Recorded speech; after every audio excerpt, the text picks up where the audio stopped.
Assalamualaikum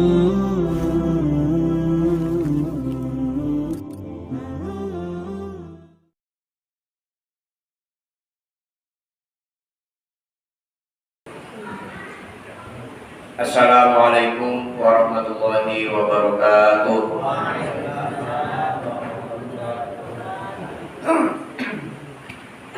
Innal hamdalillah nahmaduhu wa nasta'inuhu wa nastaghfiruh wa na'udzu billahi min shururi anfusina wa min sayyiati a'malina. May yahdihillahu fala mudilla lahu wa may yudlil fala hadiya lahu. Asyhadu an la ilaha illallah wahdahu la syarika lah wa asyhadu anna Muhammadan abduhu wa rasuluh. Allahumma shalli wa sallim wa barik wa an'im ala nabiyyina Muhammadin wa ala alihi wa sahbihi ajma'in. Amma ba'd. Qala Allah ta'ala fi kitabihil karim, A'udzu billahi minasy syaithanir rajim. Bismillahirrahmanirrahim. Qad aflahal mu'minun alladzina hum fi shalatihim khashi'un. Shadaqallahul azim. Yang saya hormati Bapak Dewan Penasehat Pengurus BKM Persiraya Simrolinda, para alim ulama, tuan-tuan guru, jadi pandai, para ulama, tokoh agama, tokoh masyarakat, bapak-bapak dan ibu-ibu, jamaah sholat subuh rahimahumullah, anak-anak kami yang dirahmati Allah Subhanahu wa ta'ala. Alhamdulillah, kita bersyukur kepada Allah, pagi hari ini masih diberi kesempatan nikmat iman, nikmat Islam, nikmat umur, nikmat sehat walafiat, sehingga kita dapat bersama melaksanakan sholat subuh berjamaah. Kita dapat bangun pagi, berangkat ke masjid, melangkahkan kaki menuju tempat wudu, menuju masjid. Mudah-mudahan Allah Subhanahu wa ta'ala menilai apa yang kita laksanakan ini sebagai ibadah di sisinya. Shalawat dan salam kepada Nabi Muhammad Rasulullah Shallallahu Alaihi Wasallam, Nabi akhir zaman, uswatun hasanah, contoh teladan terbaik dalam kehidupan kita semua. Bapak Ibu yang saya hormati,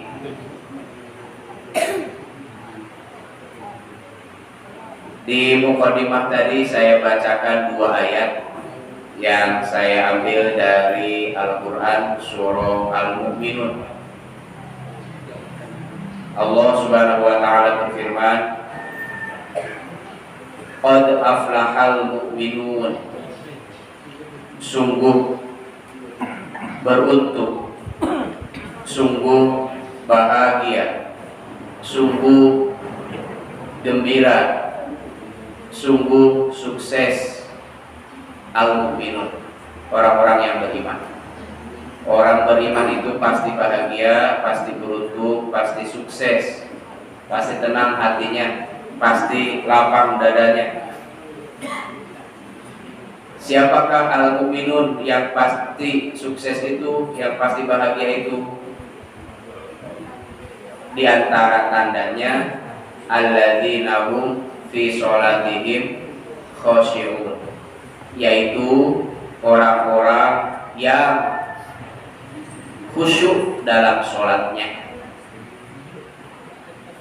Jadi kata Allah Subhanahu wa ta'ala, orang mukmin yang pasti bahagia itu adalah orang mukmin yang kalau sholat, sholatnya itu khusyuk.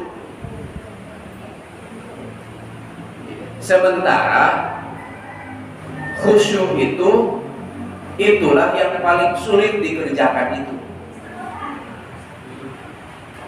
Kalau sholatnya mah gampang, yang susah khusyuknya.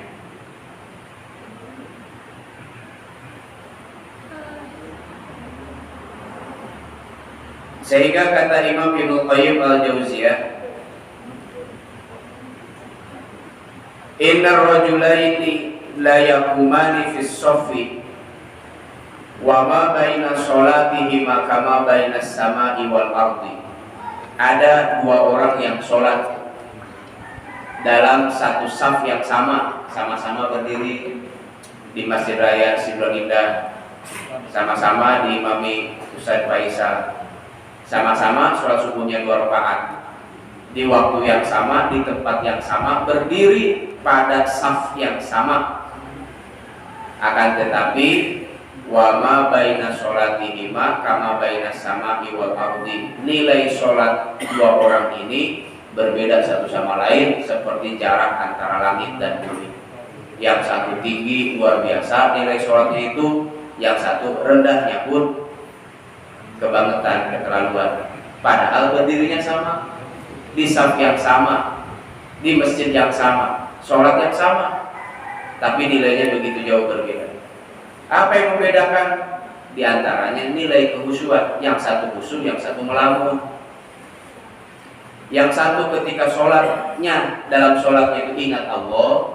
Yang satunya lagi ingat kebun, ingat rumah, ingat kompor, ingat cucian, macamlah diingat dalam sholat itu. Akhirnya sholatnya melamun kemana-mana, mengawal gak tentu arah. Gak ada pun ingat Allah ya dalam sholat ini. Sehingga walaupun 2 orang ini sholatnya berdampingan, kata Ibnu Qayyim, nilai sholatnya itu seperti langit dan bumi. Yang satu di atas, yang satu bawah, yang satu tinggi, yang satu rendah. Kenapa? Yang satu khusyuk, yang satu enggak, gitu. Maka kembali kepada firman Allah Subhanahu wa taala, qad aflahal mu'minun, sungguh bahagia orang yang beriman. Siapa itu? Alladzina hum fi sholatihim khashi'un, yaitu orang-orang yang beriman yang melaksanakan sholat dan khusyuk dalam sholatnya itu. Di antara faktor yang menunjang agar sholat kita meraih kekhusyuan, supaya sholat kita belajar khusyuk, setidaknya usaha atau langkah yang bisa kita laksanakan adalah kita mentadaburi apa yang dibaca itu.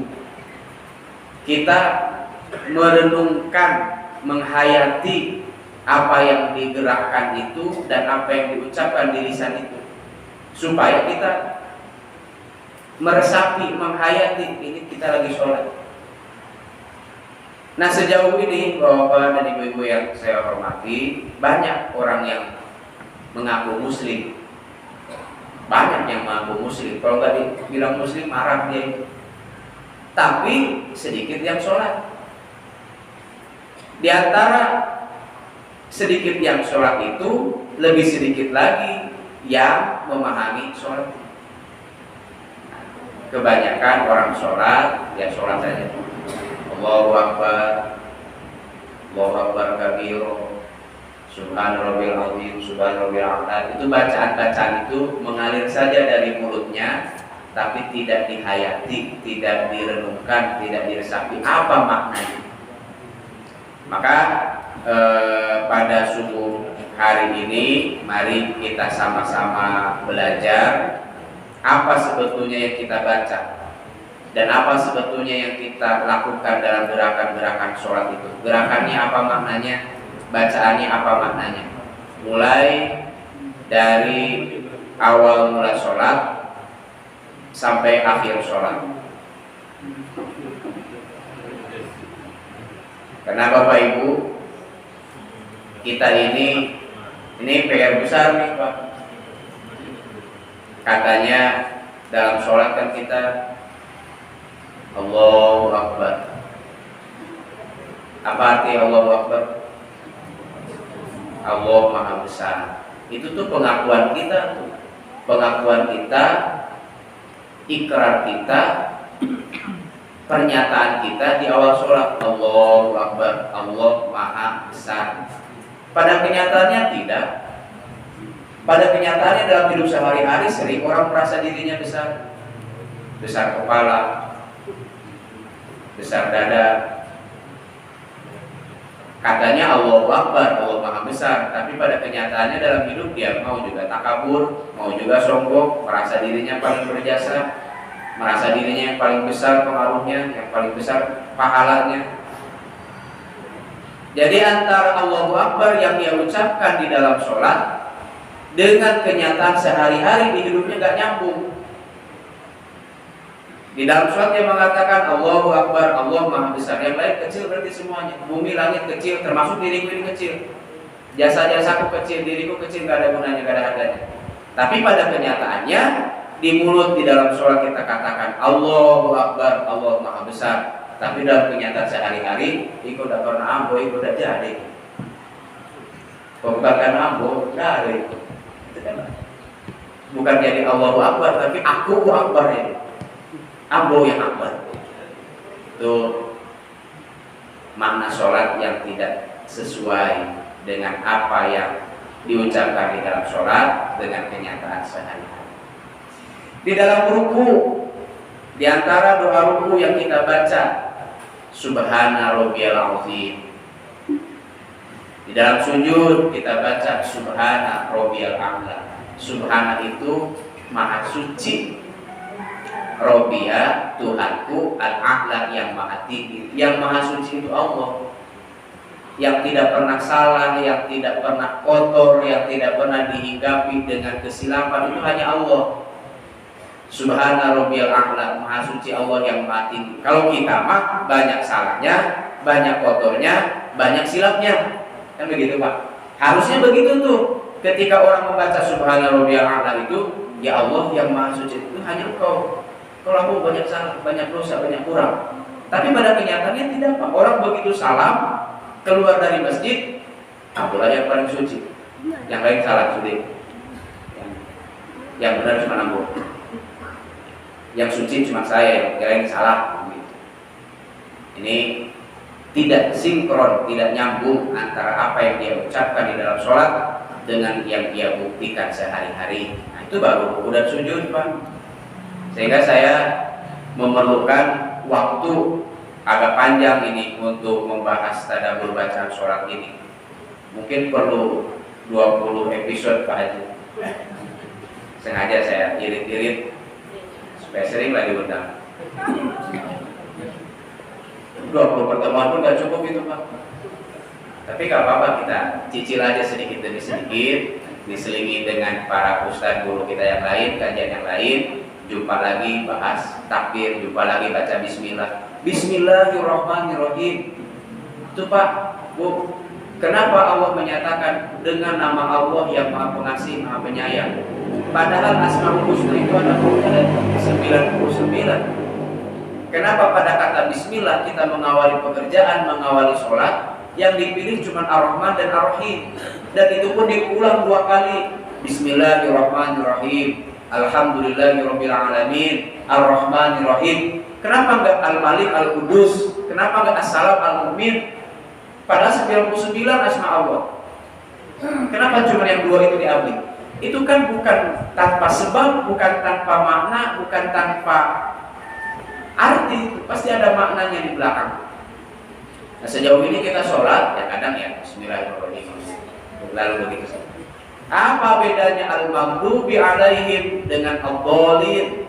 Apa yang dimaksud dengan ihdinas siratal mustaqim? Ya Allah, tunjukkanlah kami jalan yang lurus. Jalan yang lurus kok jalan yang mana? Apakah jalan yang enggak ada belok kanan belok kirinya? Apakah macam jalan tol? Yang mana jalan yang lurus itu? Itu harus dipahami, harus dimengerti supaya sholat kita khusyuk. Nah, ini pertemuan pertama, mau kelima saja dulu Pak. Kelima saja dulu. Butuh waktu yang panjang. Kita mulai dari wudu. Karena Nabi SAW bersabda, la sholata liman la wudu'a lahu. Tidak sah sholat orang yang tidak punya wudu. Berarti wudu pun sebetulnya harus dihayati. Kalau bisa orang mukmin itu jangankan sholat, wudunya pun sudah khusyuk. Wudu pun harus khusyuk. Nah ini kalau kita baca hadis riwayat Imam Muslim, kita baca 2 hadisnya. An Abi Hurairah radhiyallahu anhu qala Rasulullah sallallahu alaihi wasallam. Dari Abu Hurairah sahabat Nabi, semoga Allah ridho kepadanya, dia berkata Rasulullah sallallahu alaihi wasallam bersabda. Ini hadis sahih Imam Muslim. Nabi bersabda, Idza tawaddu al-abdul muslim, apabila seorang hamba muslim, hamba Allah yang muslim berwudu, fa ghasala wajhahu, dalam wudunya itu dia mencuci wajahnya, dibasuh wajahnya itu, kharaja min wajhihi kulli khati'atin nadhara ilaiha, maka berjatuhanlah dari wajahnya itu semua dosa yang diakibatkan karena pandangan matanya. Ini apa yang sudah dilihat oleh mata kita ini. Waktu muda dulu, waktu masih mandi di tapian, masih mandi di sungai, atau yang kita lihat di HP, di YouTube. Akan kita juga sering, Pak, kalau nonton ceramah ustadz di YouTube dan siapapun itu di sela-sela ceramah itu mau muncul iklan kuat pula, entah apalah ya, iklannya gak masalah, modelnya itu yang gak tahan apa, itu yang dilihat.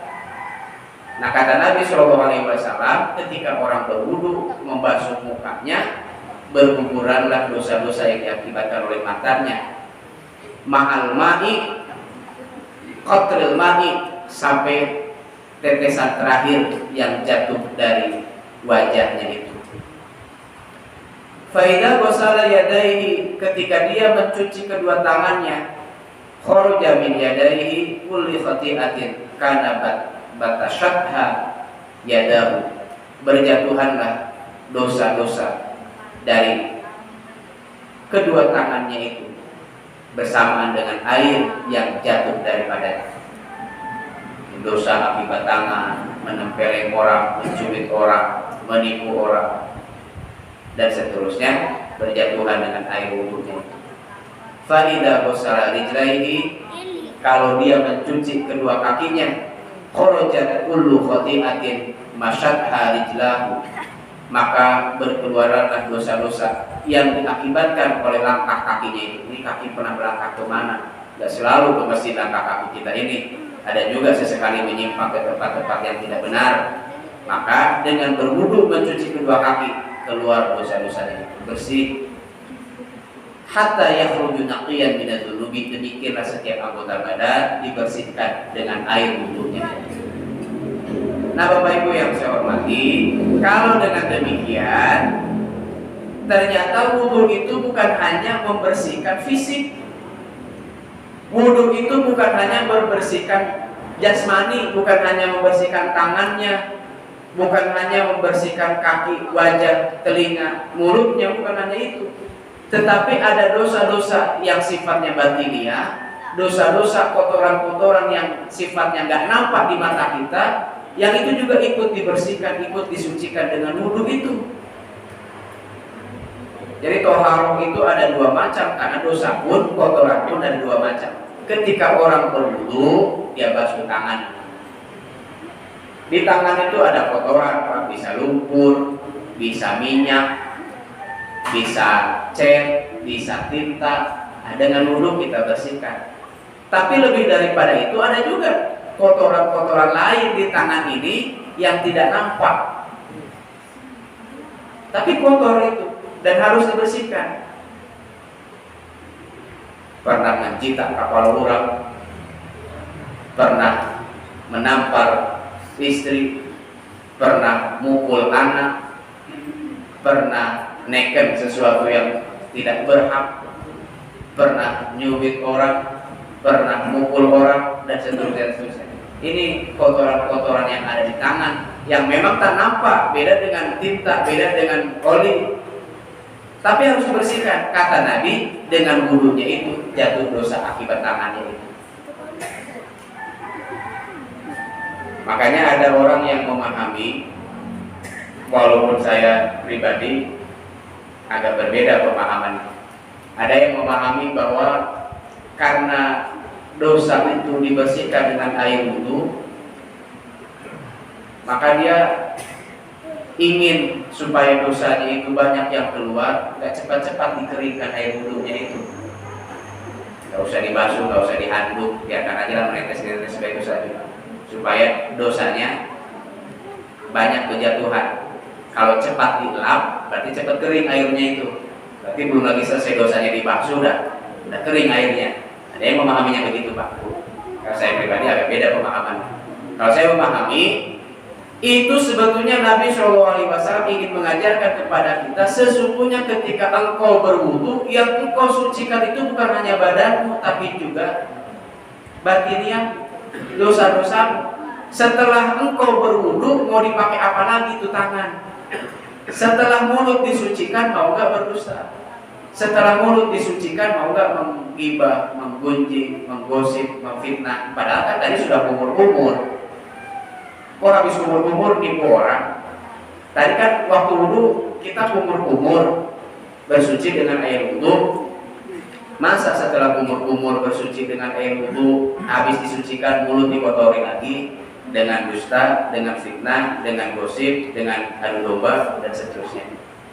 Nah, dulu saya pernah bikin satu artikel, saya tulis di Facebook, di share.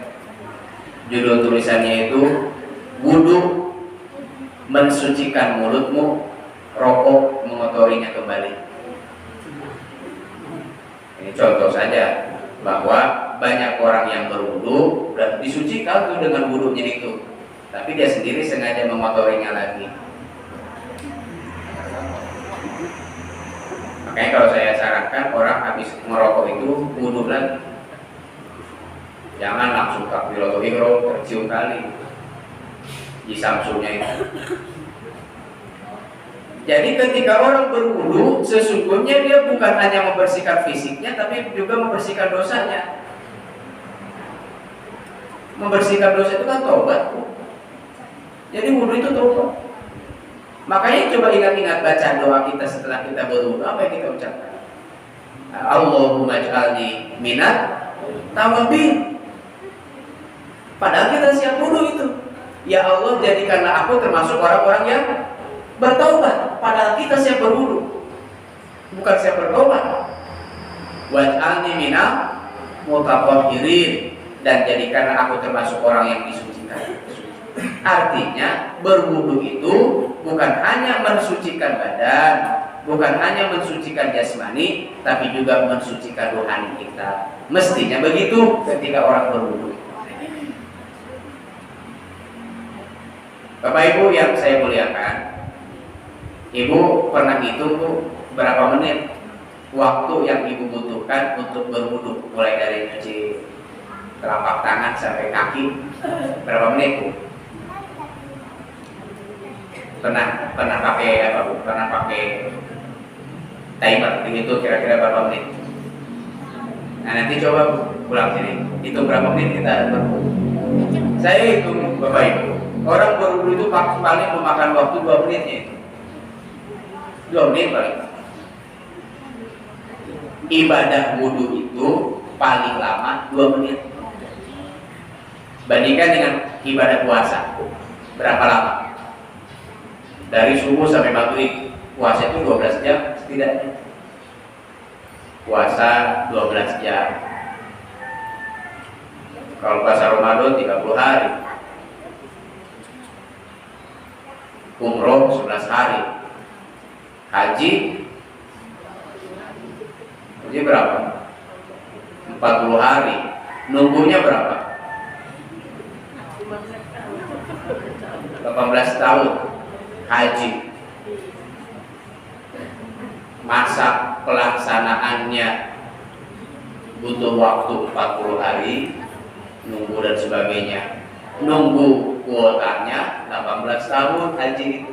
Kan lama itu Bu. Sementara wudu berapa menit? 2 menit paling lama. Dan gak usah nunggu sampai 18 tahun. Sobat tahu wudu nunggu juga kan? Kapan kita sholat? Wudu 2 menit, gak pakai nunggu. Tapi yang 2 menit ini, kalau dikhusyuki cara pelaksanaannya, kalau ditadaburi, luar biasa. Orang akan berenung. Nah, setelah kita, dan 2 menit wudu itu Bapak Ibu tidak bisa sembarangan kita kerjakan itu. Wudu itu prakteknya sederhana, cuci muka, cuci tangan, mulut, kaki. Tapi caranya, aturannya, batasannya sampai mana, Allah yang ngatur, Rasul yang mencontohkan. Gak bisa dirubah-rubah. Kan sederhana itu yang 2 menit itu. cuci telapak tangan, kumur-kumur, hirup air ke hidung, basuh muka, usap kepala, usap telinga, cuci tangan, kaki. Kan sederhana itu. Tapi walaupun sederhana, caranya itu Allah yang mengatur. Contohnya langsung Rasul yang mencontohkan kepada kita. Nggak bisa kita ubah-ubah. Bisa nggak kita wudhu, cuci kaki dulu? Cuci kaki baru kumur-kumur, nanti tangan terakhir. Sama-sama juga deh. Yang 7 itu juga dibasuh. Tidak bisa. Harus tertib, harus sesuai dengan urutan yang dicontohkan oleh Rasulullah. Artinya wudhu itu gak sembarangan. Ketika selesai berwudhu, silakan tanya diri masing-masing. Ini mulut sudah kusucikan dengan cara bersucinya Rasulullah. Mau pakai apa? Ini hidung tadi sudah kubasuh. Dosa-dosa yang keluar dari hidung sudah berkeluaran. Setelah dibersihkan, ini hidung mau dipakai apa? Mata tadi sudah dibasuh dengan wudhu kita. Setelah kita berwudhu, ini mata mau dipakai dengan apa? Tangan sudah disucikan dengan cara bersucinya Rasulullah Shallallahu Alaihi Wasallam. Setelah suci, ini tangan mau dipakai apa? Kaki sudah kita sucikan, bersih dosa kaki kita. Setelah bersih, ini kaki dilangkahkan kemana? Kan harusnya orang siap berwudhu itu tuh renungannya Pak. Itu tadaburnya. Sehingga wajarlah kalau kata Nabi SAW, orang yang berwudu setelah berwudu dia membaca doa, asyhadu an la ilaha illallah wahdahu la syarikalah wa asyhadu anna Muhammadan abduhu wa rasuluh illa futihat lahu abwabal jannah al-tsamaniyah, kecuali dibukakan untuknya pintu-pintu surga yang 8. Pintu surga yang 8 dibuka lebar-lebar bagi orang yang baru saja selesai berwudu. Karena ketika selesai berwudu, dosa dibersihkan, orang mau ngapain silahkan. Mau sholat bisa, mau ngaji bisa, mau zikir bisa, silahkan. Pintu surga sudah dibuka. Pertanyaannya, mau masuk atau tidak? Belum tentu yang dibuka pasti masuk orang. Ada kalanya pintu dibuka tapi nggak masuk orang, karena nggak mau dia. Nah, pintu masjid ini pun dibuka Pak, tapi kan Bapak kan keluar, Ibu nggak keluar. Kenapa? Belum waktunya, belum mau. Inilah yang disebut dengan atsar wudhu. Dalam hadis Nabi SAW, wudhu itu punya bekas.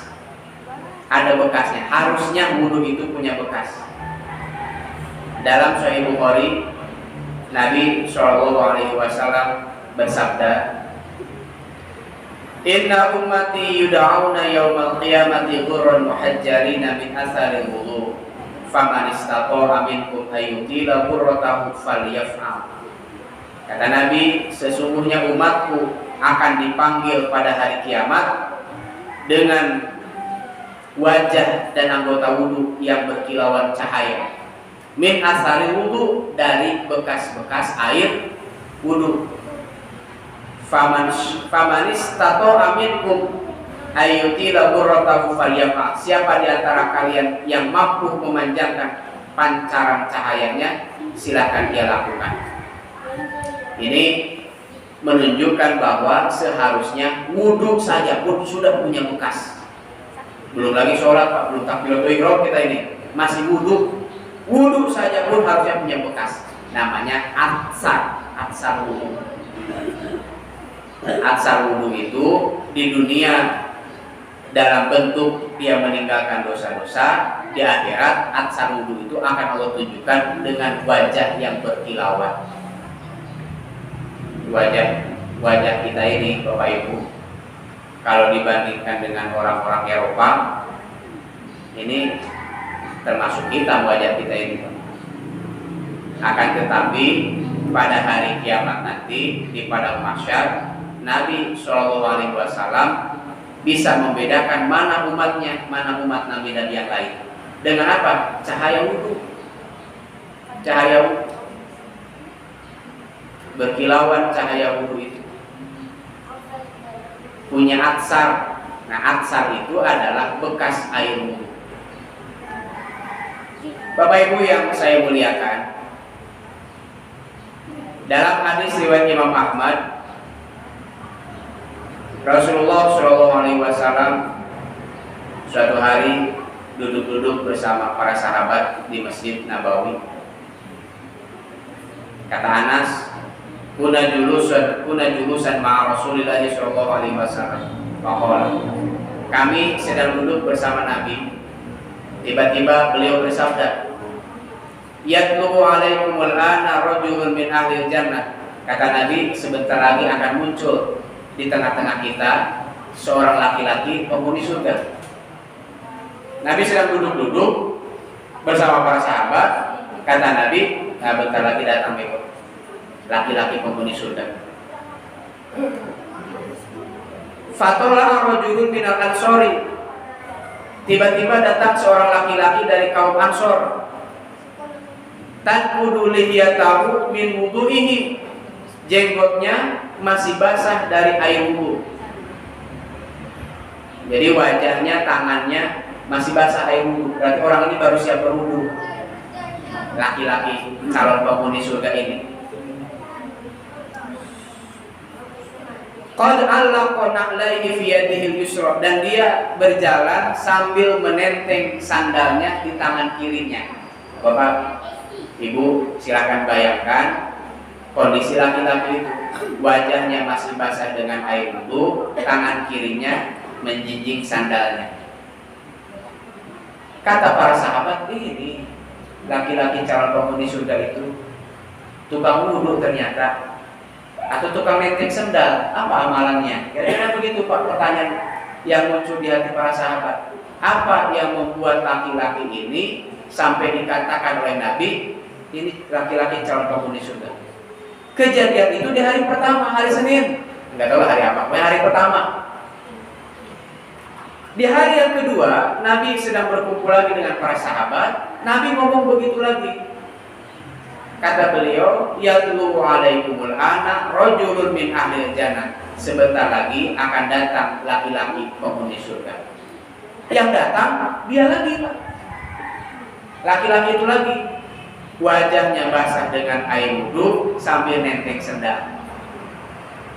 Kata para sahabat, apa amalan itu? Wudunya itu atau nenteng sendalnya itu?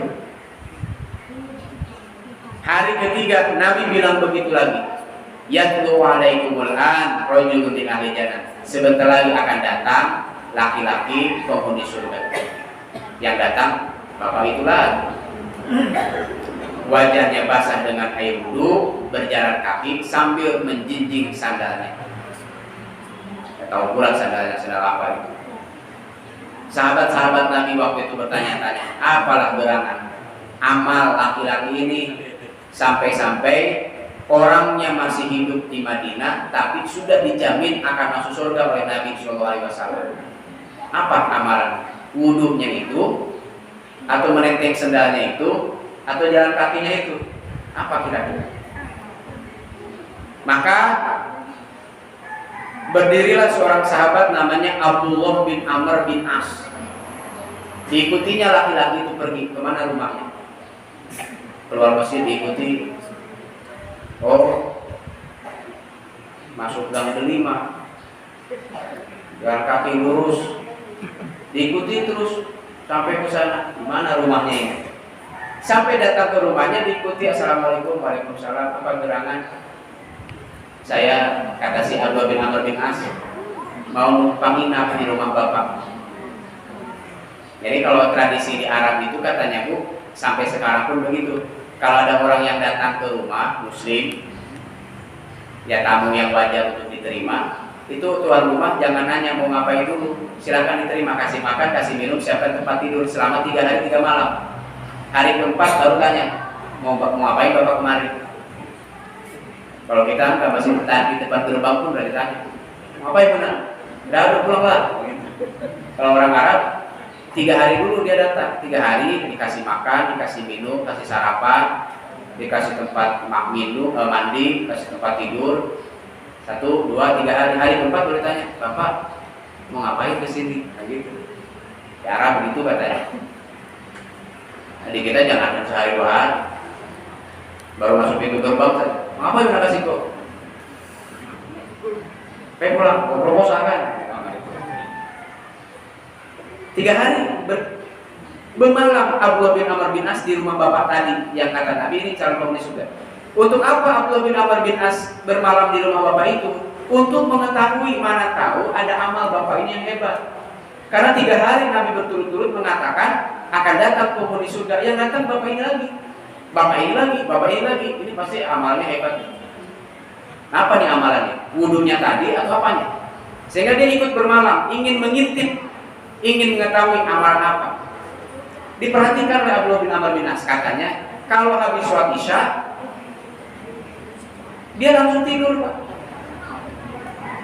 Habis isya langsung tidur, nggak kayak kita, kayak ibu kan habis isya sebelum tidur baca Quran dulu. Ibu amalannya hebat-hebat. Kalau bapak ini enggak, ternyata habis isya langsung tidur. Nanti bangun tidur, dipikir Abdullah bin Amr bin As, orang ini akan bangun jam 2, jam 3 untuk sholat tahajud puluhan rakaat. Ternyata tidak, tidur dia sampai subuh. Nah, sesekali dia bangun, astagfirullahaladzim, la ilaha illallah, gitu, terbangun sedikit gitu ya, detik.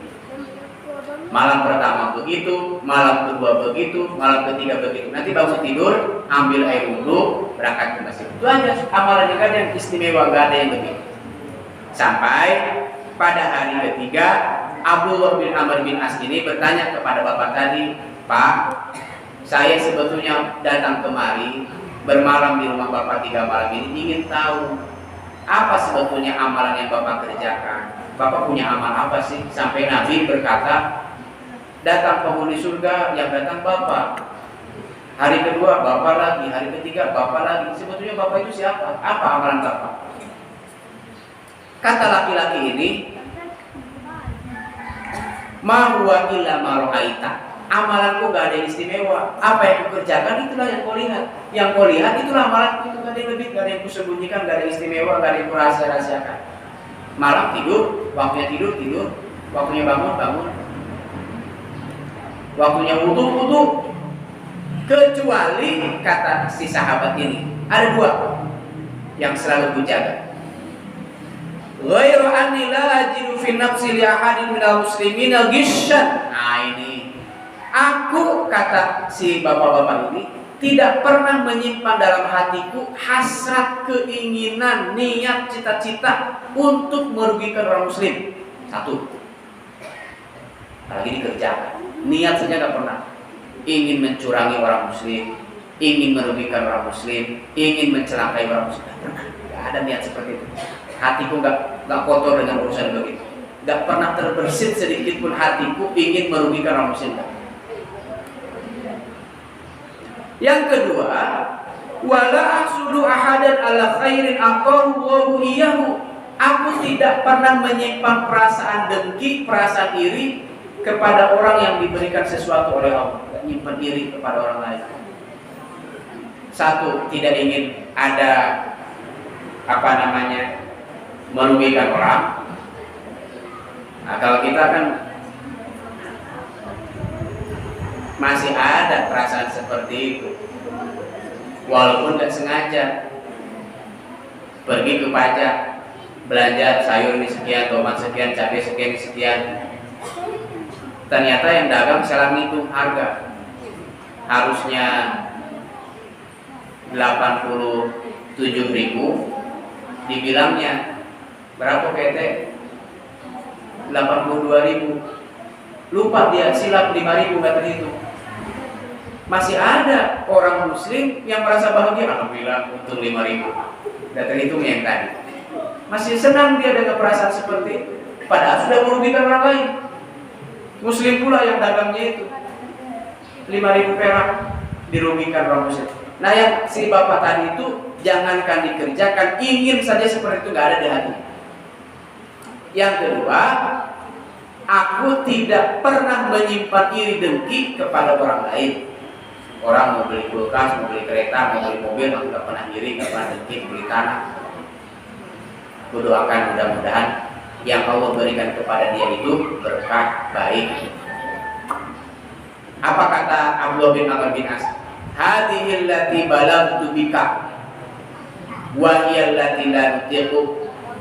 Menurutku inilah amal yang menyampaikan engkau ke sana. engkau tuh menurutku inilah yang membuatmu masuk ke surga. Dan ini pula lah yang kami gak bisa. Inilah yang gak bisa itu. Kata Abdullah bin Amr, apalagi kata kita. Kata Abdullah bin Amr, kalau wudhu hanya sekedar mencuci mulut, kami pun bisa. Kalau wudhu hanya sekedar membasuh muka, nyuci tangan, nyuci kaki, ya semua orang bisa.